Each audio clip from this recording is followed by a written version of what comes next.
अस्सलाम वालेकुम। आज આપણે બનાવે છે મોતીચૂરના લડ્ડુ, કાં તો કે છે લાડવા, કાં તો કે છે ચણાના લોટના લાડવા, લડ્ડુઝ, બીજા મને નામ યાદ નથી આવતા, પણ આવશે તો હું તમને કહીશ.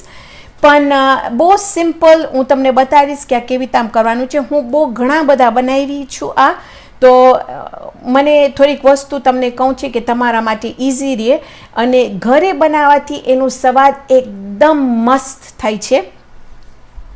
તમે બહારેથી દુકાનમાંથી લ્યો કે ઘરે બનાવો તો એકદમ ફાઇન, એનું ઘરનું બનાવેલું એકદમ ફાઇન થાય છે. હવે આ બુંદી છે, આ ચણાનું લોટનું જે આપણે બુંદી બનાવશું, હું તેલમાં એને તરું છું. હા, મને ખબર છે કે તોય પણ એનું સ્વાદ એટલું બધું ફાઇન નહીં થાય જેટલું આપણે ઘીમાં તરશું. પણ મને ઘીમાં એટલું બધું ફેટનિંગ કરું, તો એના લીધે હું તેલ વાપરું છું. પણ તમને જો ઘી વાપરવું હોય તો તમે ઘી વાપરી શકો છો. હવે વસ્તુ માટે આપણને ખપશે 2 કપ ખાંડ, 1 કપ પાણી, એમાં આપણે નાખશું અડધી ચમચી એલચી સાવ ભૂકી, એમાં આપણે નાખશું થોડુંક ઓરેન્જ કલર અને એમાં આપણે થોડુંક સેફ્રોન નાખશું. હવે હું એની અંદર આ કેન્ડી થર્મોમીટર નાખીશ અને એ હું ખોબરીશ કે પકાટ 240 ઉપર આપણું ટેમ્પરેચર પહોંચે ચાસણીનું, એટલે આપણી ચાસણી તૈયાર છે.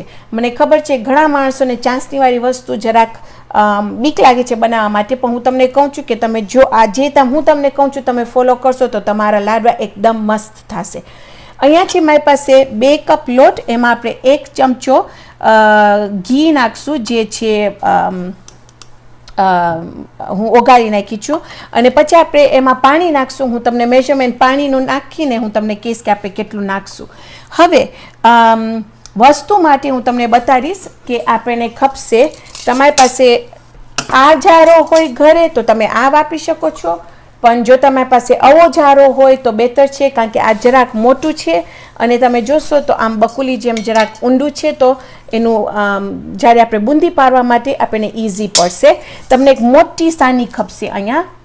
હવે તમારી પાસે જો આ હોય, આને કેક બેટર ડિસ્પેન્સર કહે છે, કે જેમાં તમે કપકેકનું કે કોઈ પણ મિક્સચર નાખીને તમે ખોલો તો તમે નાખી શકો છો. મને આ બહુ સરખાઈ આવી છે લાડવા બનાવવા માટે, તો હું આ વાપરું છું. અને પછી તમને એક નાનું ચેકે ખપશે, જે આપણે બુંદીને કાઢવા માટે મદદ થશે. પછી અહીંયા છે મારી પાસે એક બીજો મોટો બકુલો, જેની અંદર હું નાખી છું મોટું વધારે ચેકે. એમાં ખાલી એટલું જ કે આપણે ચણાનો લોટ લઈ અને એને સાવ ઓલું કાઢી નાખશું. ને આ કરવાથી ખાલી શ્યોર થાય છે કે આપણું ગાંઠા હોય તો બિલકુલ ગાંઠા સાવ નીકળી જાય. તો શું, જ્યારે આપણે એનું પેસ્ટ બનાવે તો એનું પેસ્ટ એકદમ ફાઇન ને એક રસનું પેસ્ટ થાય. ચાલો આપણે શરૂ કરીએ. હવે આપણે આને સાવ ચારી નાખશું ને પછી આપણે એની અંદર પાણી નાખશું. તો હવે તમે જોશો તો અહીંયા હું છે ને એક નાના બકુલીમાં રાખી છું. નાના બકુલીમાં નાખવાથી જરાક વધારે ફાઇન રીતે મિક્સ થાય છે. હવે અહીંયા છે મારી પાસે 1 કપ પાણી આપણે અંદર નાખીને આસ્તે આસ્તે ને મિક્સ કરશું ને જોશું કે આપણને કેટલું પાણી ખપે છે કે આપણને ફાઇન એક રસ થાય.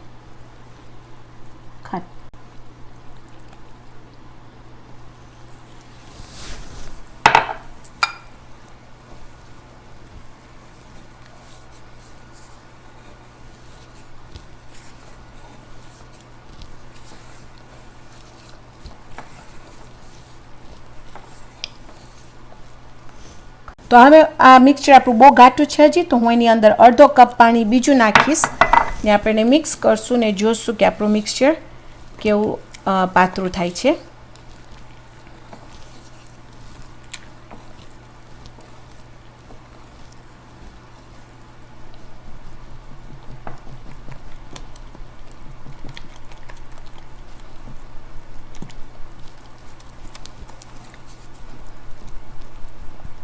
તો હવે તમે જોશો કે હું વિસ્ક વાપરું છું અને આપણું મિક્સચર હજી એકદમ ઘાટું છે, તો એની અંદર હું બીજું 1/4 કપ પાણી નાખીશ. પછી આપણે જોશું કે આપણું મિક્સચર કેવી રીતે આમ છે.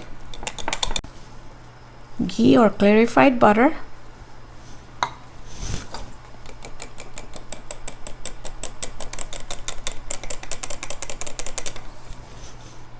orange food coloring pinch,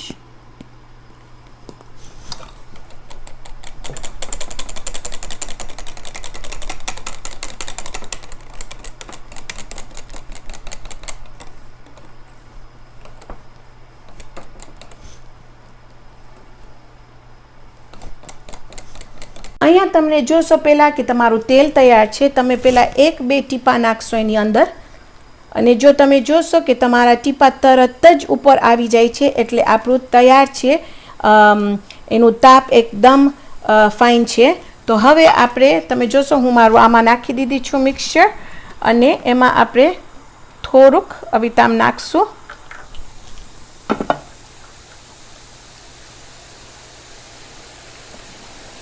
બીજું થોડુંક,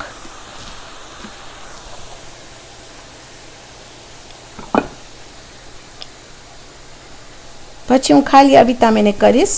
અને જે આપણા અહીંયા ઓલામાં છે એ વાંધો નથી, તમે ખાલી એ સુકાય કે કાંઈ નહીં જાય, કારણ કે આ તરત ફાસ્ટ જાય છે. હવે તમે જોશો કે અહીંયા બધું મારી પ્લેટમાં જ ચાફું થાય છે, બીજું ક્યાંય અહીંયા આમ ચાફું નથી થયું. અને એટલે મને ગમે છે અવિતામ કે શું આમાં પછી વધારે કામ પણ ના હોય. તમારી પાસે ચણાનો લોટ બધી બાજુ ચૂલા ઉપર ને બધી બાજુ ના હોય.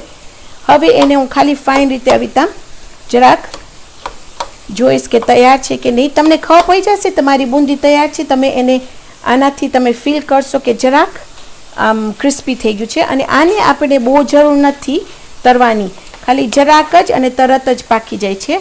હવે આ ચૂજિયાથી અવિતામ ફાઇન રીતે કરીને હું બધી કાઢી નાખીશ. હવે તમને દેખાશે કે બીજા બુંદીઝ આપણે જરાક મોટા છે, એટલે આપણે ફૂડ પ્રોસેસરમાં વાપરી અને આપણી બુંદીને ક્રશ કરી નાખશું. પછી હું આપણું શુગર સિરપ હજી 220 પહોંચ્યું છે, હું ખોબરું છું 240 પહોંચશે એટલે એને ઓફ કરી નાખીશ. હું આ બુંદી બધી પતાવીશ કરી આપણે આવશું, હું તમને બતાવીશ કે હવે પછી આપણે બુંદીને કેવી રીતે આમ ક્રશ કરશું અને સિરપ આપણે કેવી રીતે આમ ચાસણી એને મિક્સ કરશું. તમે જોશો અહીંયા કે મારી બુંદી બધી તૈયાર છે. તમે જોશો બીજી જરાક મોટી છે, બીજી જરાક લાંબી છે, જો બીજા આટલું મોટું છે, પણ જરાય વાંધો નહીં આવે, કારણ કે એક વખત આપણે ફૂડ પ્રોસેસરમાં નાખી દેશું તો જરાય ખબર નહીં પડે. પણ જો તમને મોટી ચૂરના લડ્ડુ કરવા હોય કે જ્યાં તમારું બુંદી મોટી હોય અંદર, તમને જો એવી રીતે ભાવે તો પછી તમને ગ્રાઇન્ડ કરવાની જરૂર નથી.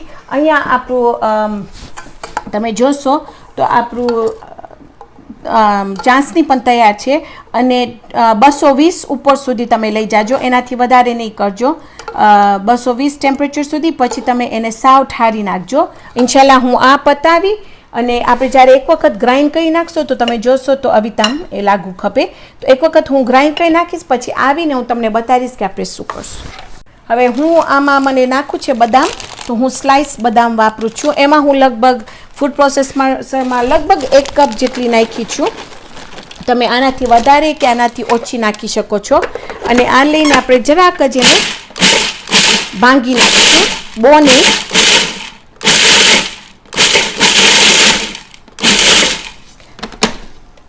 ઓકે, પછી આપણે આ બુંદીમાં નાખી અને પછી આપણે એની અંદર ઘી ને ચાસણી નાખશું.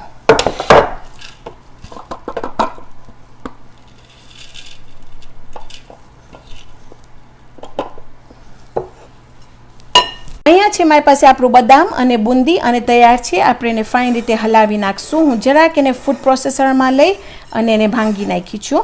ઓકે, અને લગભગ 1 કપ બદામ ઇનફ થશે.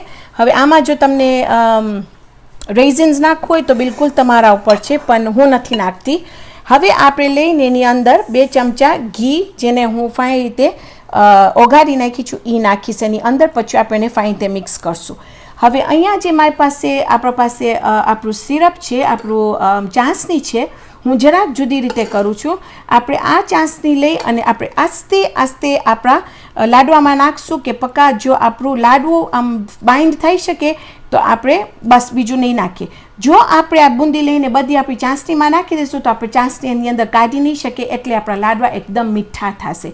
તો આપણું મેઝરમેન્ટ છે 2 કપ ચણાનો લોટ, 2 કપ ખાંડ, પણ આપણને બધી ચાસણી જરૂર નહીં પડે વાપરવાની. ઓકે,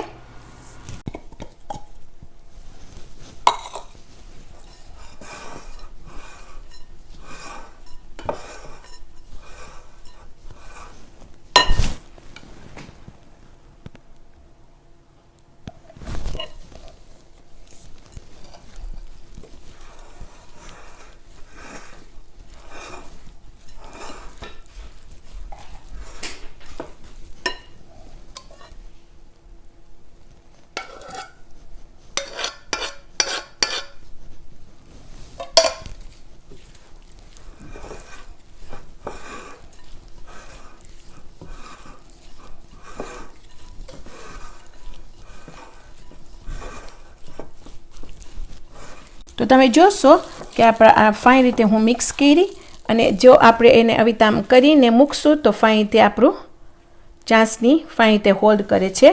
અને તમે જોશો કે અત્યારે હું જરાક થોડીક અંદર નાખીશ તો એ વાંધો નહીં આવે, પણ આપણા પાસે આટલી ચાસણી બાકી રહી છે અને આપણે બધી જરૂર ના પડી અંદર નાખવા માટે, એટલે આપણું હવે ફાઇન બહુ મીઠું પણ નહીં થાય આપણું મિક્સચર. અને આ ટાઈમે તમે એમાં ફાઇન તમારું સ્વાદ જોજો કે તમને સ્વાદ બરાબર લાગે છે, તમને મીઠાણ બરાબર લાગે છે. પછી તમે એના ઉપર થોડુંક નિમક લઈ અને થોડુંક નિમક ઉપર છાંટજો. ખાલી એટલું જ કે જે મીઠી વસ્તુ હોય એમાં થોડીક નિમક નાખો ખાલી, તો એનું બહુ સ્વાદ ફાઇન થશે. ઓકે, તો હવે હું તમને બતાવીશ કે આપણે એને કેવી રીતે આમ કરશું. તમે હાથમાં લઈ તમારો આ બે આંગળી ને એક તમારું અંગૂઠો સાથે કરીને આમ આપણે કરશું. આ મેઝરમેન્ટમાંથી લગભગ તમને 20 લાડવા નીકળશે. તો લગભગ તમે એમ સમજો 1 કપમાંથી 10 લાડવા નીકળે છે. અને હું આ ગ્લવ્સ પહેરી છું કારણ કે એને ફાઇન રીતે અવિતામ કરવામાં એટલી સરખાઈ આવે છે બાંધવા માટે, બહુ જ ફાઇન રીતે આમ વાંધો નથી આવતો. તો તમે જોયા કે અવિતામ કરીને આપણા લાડવા તૈયાર છે. અને હવે 20 નીકળશે, તમારા ઉપર છે કે તમે જેટલા મોટા કરશો કે કેટલા નાના કરશો એ પ્રમાણે. તો જો તમે નાના કરશો તો તમને વધારે નીકળશે અને તમે જ્યાંક મોટા કરશો તો કાં તો ઓછા નીકળશે કાં તો બરાબર 20 નીકળશે. ઓકે, હવે આ હું બધાય અવિતામ કરીને હું રાખી દઈશ કે પક્કા 1-2 કલાક સુધી ફાઇન રીતે આપણું ઘી જરાક એમાં જામી જાય, આપણી ખાંડ જરાક જામી જાય ને પછી હું આવીને હું તમને બતાવીશ. આપણે એક કાપશું, જોશું અંદર કેવું થાય છે ને સવારમાં હું તમને કહીશ કે અંદર કેવું લાગે છે. તો અહીંયા છે આપણા લાડવા તૈયાર છે. લગભગ 4 કલાક એને રાખી પણ હજી પોચા છે. પણ જો આપણે એને કાપશું તો તમે જોશો કે અંદર એકદમ ફાઇન ને હજી સુધી ભીના છે પણ એટલા મોઇસ્ટ છે. અને એની અંદર જે બદામ આપણે નાખ્યા છે